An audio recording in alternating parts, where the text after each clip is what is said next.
pa noćas mi smo sedeli u komšiluku i vraćali se kući. Na jedan put je sneg padao i kako idemo nema traga. Na jedan put se pojavi kere i stope, čovjek ide onako jedva kao, znate. I nismo ga vidjeli, nego je svrnuo pod put. Taj trag je nesto.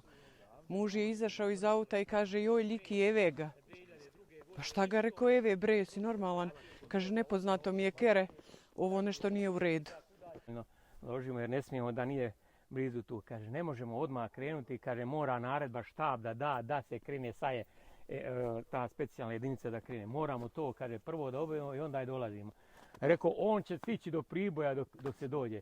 Međutim, on je toliko sigurno bio smoren da nije mogao dalje i svratio gore na sprat. Poslije sam ja došao da vidim kad je sve završeno, jer ne smijem da krenem gore. Kad je sve završeno, ja sam došao gore i video, poslije sam ga vidio i tu.